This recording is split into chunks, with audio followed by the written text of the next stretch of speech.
তো হ্যালো বন্ধুরা, welcome back to my channel সুইপ্ত লাইফস্টাইলে সবাইকে স্বাগত। আবার চলে এলাম তোমাদের সাথে আড্ডা দিতে। কেমন আছো তোমরা সবাই? আশা করি সবাই ভালো আছো। তো আমিও ভালো আছি। তো কন্টিনিউয়াসলি আমি কদিন ভিডিও আপলোড করতে পারিনি, কারণ আমার কিছু প্রবলেম ছিল, সেই কারণে।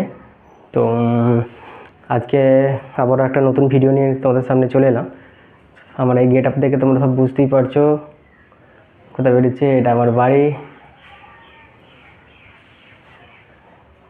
চলো আজকে যাব বর্ধমান, পূর্ব বর্ধমান, যেখানে দামোদর নদী টপকাতে হয়। আমি জামালপুর ব্রিজ দিয়ে যাওয়া যায়, যেখানে আমি যাচ্ছি সাকনাড়া। তো জামালপুর ব্রিজ দিয়ে আমি যাব না, আমি বাঁশের পুল দিয়ে যাব। সেই ভিডিওটাই আজকে করব, যে বাঁশের পুল দিয়ে কতটা রিক্সি, তার মধ্যে দিয়েও বাইক নিয়ে যাচ্ছে তোমাদের সাথে আজকে সেটাই শেয়ার করব, সেটাই দেখাবো তোমাদেরকে। চলো ভিডিওটা বড় না করে আর বেশি দেরি না করে চলে আসা যাক। তার আগে আমার বাইকটার কাছ থেকে নিয়ে ঘুরিয়ে নিয়ে আসি।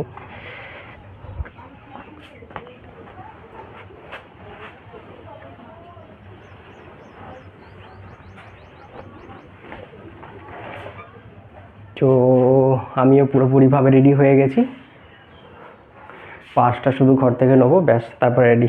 চলো আর ভিডিওটা দেরি না করে, বেশি বড় না করে যা যাক। তবে রোডে ভিডিও করতে পারবো না, কারণ ভোট আছে, একটু চাপ আছে, তারপরেও ভিডিওটা অনেক বড় হয়ে যাবে। আর বন্ধুরা জানি অনেকেই আছে যারা অনেক বড় ভিডিও দেখতে পছন্দ করো না, তো ভিডিওটা খুব একটা বড় করব না। চলো লেটস গো। চলো চলে এসেছি এদিক থেকে। তোমার বাম দিকে দেখতে হয় মনে হয়, আমি জানি না পুলটা এখনও চালু আছে কিনা, তবে ওকে জিজ্ঞাসা করেছিলাম, বলেছিল হ্যাঁ এখনও চালু আছে, কারণ বেশি জল হলে তো ইয়ে করে দেয়, মানে ওইগুলো উঠিয়ে নেয়। চলো এদিক থেকে অনেকটা হাইট, যেভাবে সেভাবেই হোক এখান থেকে পড়তে হবে। অবস্থা,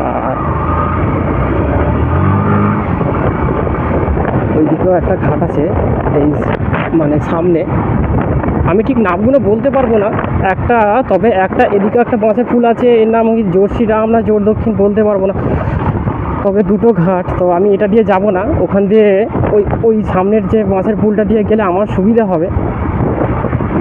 ও এখান থেকে গাড়ি গিয়ে গিয়ে কী অবস্থা, বাঁকুড়া মাটি এক্ষুনি আমার গা হাত লাল হয়ে যাবে গো। লাস্টে শ্বশুরবাড়ির লোক চিনতে পারবে তো।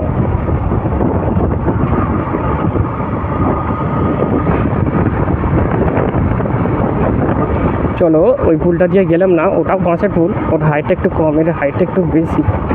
আমি এটা দিয়ে যাওয়ার কারণ হচ্ছে, আমার এখান দিয়ে এই পুলটা টপকালে ডাইরেক্ট মানে সোজা রাস্তা একভাবে চলে যাবো, আর ওটা গেলে ওটা একই রাস্তা, যতটা এদিক দিয়ে যাচ্ছি ততটা আমাকে ওদিক দিয়েও যেতে হতো।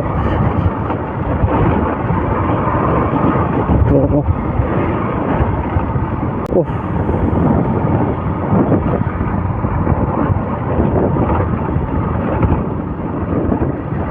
ঠিক বিকেল টাইম হবে, এই নদীর টাইমে একটু আড্ডা মারা হবে বন্ধুদের সাথে,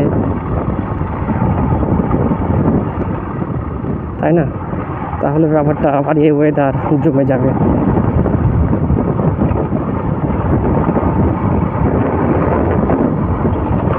তো যদিও আমার ছুটি নেই আজকে, তাও আজকে শনিবার ছিল, ছুটি নিয়ে বেরিয়ে পড়েছি, যেহেতু কালকে রবিবার, পরশু দিন সোমবারে আমাদের ওখানে ভোট আছে। আর দুদিন এলে গা মতো টাটিয়ে যাবে। চলে দেখো ছোট একটা বোট আসছে ওখান দিয়ে, আমরা চলে এলাম। এখানে তো একটা ছবি তুলতেই হয় বস। দেখো ভিউটা দেখো কত সুন্দর লাগছে। যেহেতু আমরা আননোন, তবে এইসব জিনিসগুলো আমাদের খুবই ভালো লাগবে। যারা রেগুলার দেখে বা এখানকার বাসিন্দা, তারা তো এইসব জিনিস দেখছে, তাদের প্রতি অত ইন্টারেস্ট থাকবে না, যদি আমাদের একটা আলাদা ইন্টারেস্ট থাকবে। এখানটা বাইকটা রেখে আগে ওখান থেকে একটু ঘুরে আসি।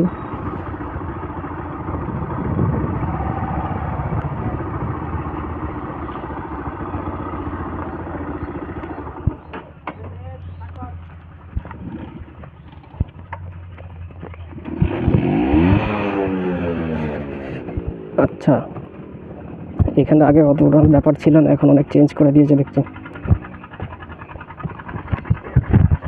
তো এটা জোর দক্ষিণ বাসের ব্রিজ। আমি বললাম ওদিকে জামালপুর ব্রিজ আছে, তো এখানকার লোকেরা সাধারণত এদিক দিয়ে যাতায়াত করে। তো আমি আছি সুদীপ্ত তোমাদের সাথে, সুদীপ্ত লাইফস্টাইল। আমার চ্যানেলটাকে তোমরা সাবস্ক্রাইব করে দিও। তো এইখান দিয়ে আমাকে এখন পারাপার করতে হবে, এখান দিয়ে পেরিয়ে ওদিকে যেতে হবে। তো দেখো দেখো ওই দিক দিয়ে বাইক আসছে, আমাকে ওইভাবে যেতে হবে।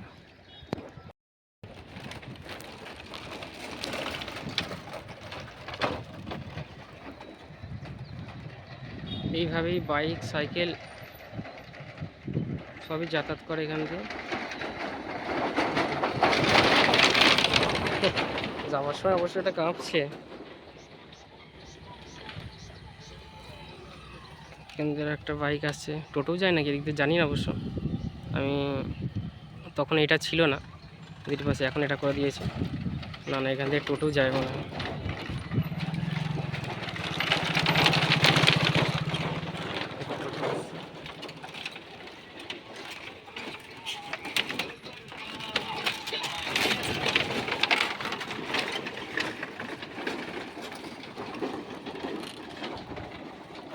আমি ভেবেছিলাম টোটা পারাপার করে না, অবশ্য টোটোও যাচ্ছে দেখি, সাধারণ 4 চাকা হয়তো যাবে না।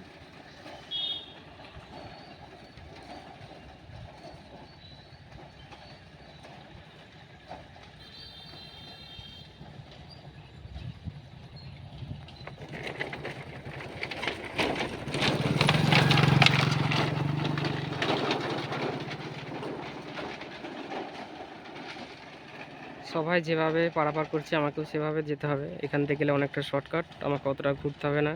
এমনি বলেছিলাম আমার বাড়ি থেকে ডিস্টেন্স প্রায় 70 কিলোমিটারের ওপরে। তো চলো, আর বাইক নিয়ে আমাকে বেরোনো যাক।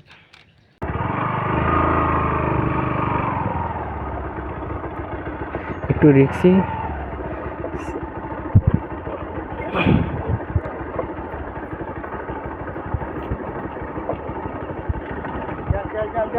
চলো দাদা এলাম।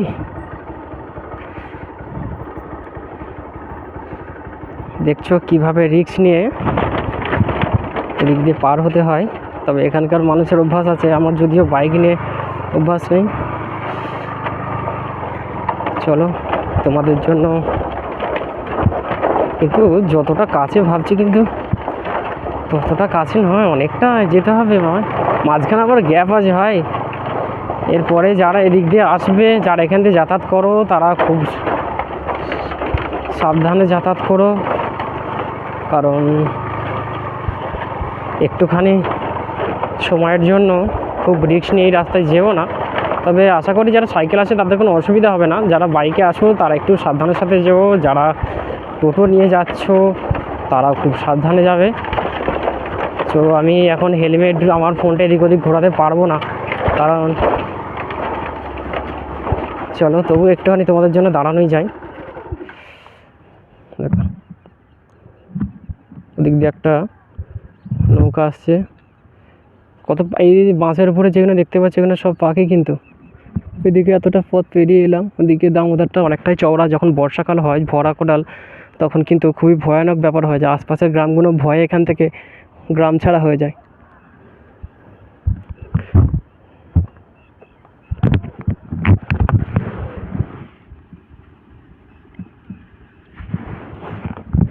চলো আর বেশি দেরি করা যাবে না, আর বেরিয়ে পড়বে। ওরাও কন্টিনিউয়াসলি আমাকে ফোন করছে।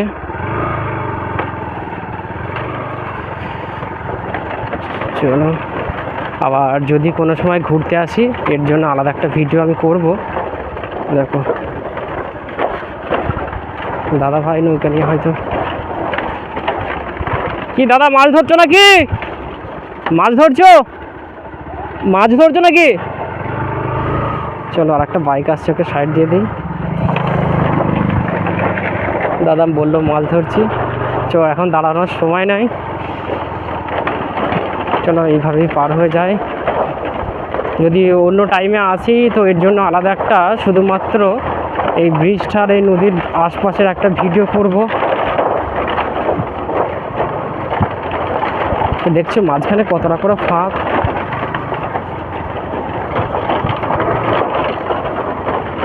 চলো ভাই, ভিডিও করতে গেলে অত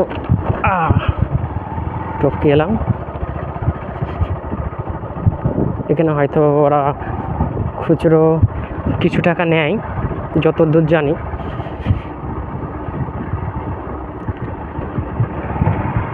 এগুলো সব নদীর চর হয়ে গেছে।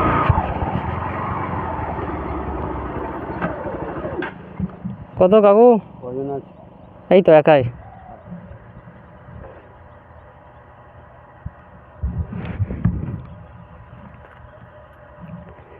7 টাকা। এটা কি একবারের জন্য না একদিনের জন্য? একবারের জন্য, আবার গেলে আবার আবার লাগবে, তাই তো? আচ্ছা ঠিক আছে। এটা শুধুমাত্র একবার পুল পারাপারের জন্য 7 টাকা লাগে। এখানটা অনেকটা উঁচু। আরে ভাই আস্তে আস্তে, দেখতে গেলে এইসব গ্রামের রাস্তায় কেন অত রিস্ক থাকে? সামনে তোমার হঠাৎ করে ছাগল, গরু, কুকুর সব চলে আসবে। চলো বন্ধুরা, আমার চ্যানেলটাকে অবশ্যই সাবস্ক্রাইব করে দিও। যারা আমার চ্যানেলটাকে এখনও পর্যন্ত সাবস্ক্রাইব করোনি তারা সাবস্ক্রাইব করো। আর আশা করি আমার ভিডিওগুলো, পরবর্তী ভিডিওগুলো তোমাদের খুব ভালো লাগবে। তো আর কি বলবো, তো করেই আলা হচ্ছে। চলো বাই, টাটা, ভালো থেকো, টাটা।